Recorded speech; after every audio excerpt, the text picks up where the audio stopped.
পৃথিবীর অনেক দেশে অসংখ্য প্রবাসী প্রত্যেক দিনই ছুটে বেড়ায়। নিজের মাতৃভূমি এবং প্রিয়জনদের ভালোবাসা ছেড়েই পাড়ি জমায় প্রবাসে। কেউ কেউ আবার অবৈধভাবে জীবনের ঝুঁকি নিয়েও চলে যায়। তার একটাই কারণ, একটু উন্নত জীবন বা কোটি কোটি টাকা কামানোর জন্য। আসলেই কি কোটি টাকা কামানো যায়, বা সর্বোচ্চ বেতনই কত? এই প্রশ্নের উত্তরেই আজ আপনাদের জানাবো বিশ্বের সবচেয়ে বেশি বেতন দেওয়া 8টি দেশ ও তার বাৎসরিক ইনকাম সম্পর্কে। তাই ভিডিওটি না টেনে শেষ পর্যন্ত দেখার অনুরোধ রইল। 8. আইসল্যান্ড। আইসল্যান্ডে একজন প্রবাসীর বার্ষিক গড় বেতন $৭৫,০০০, যা বাংলাদেশি টাকায় এক বছরে 90 লাখ টাকা এবং এক মাসে প্রায় 7 লাখ টাকা। 7. সুইডেন। সুইডেনে একজন প্রবাসীর বার্ষিক গড় বেতন $৮০,০০০, যা বাংলাদেশি টাকায় এক বছরে প্রায় 95 লাখ টাকা এবং এক মাসে প্রায় 7.5 লাখ টাকা। 6. অস্ট্রিয়া।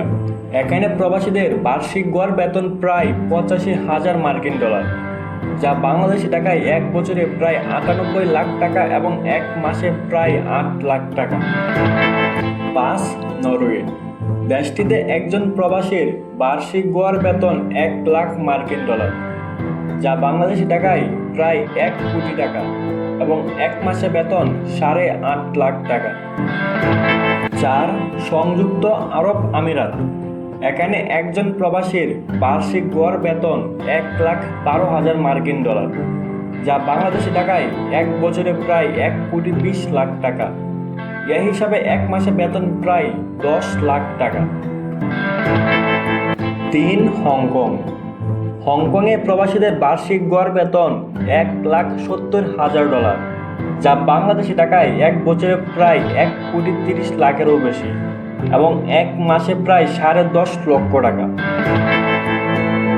2. সিঙ্গাপুর।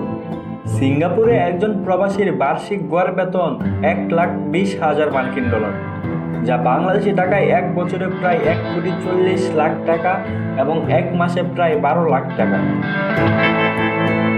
এই তালিকায় প্রথম স্থানে আছে সুইজারল্যান্ড। সুইজারল্যান্ডে একজন প্রবাসীর বার্ষিক গড় বেতন $1,90,000, যা বাংলাদেশি টাকায় এক বছরে প্রায় 2 কোটি টাকা এবং এক মাসে প্রায় 16 লাখ টাকা।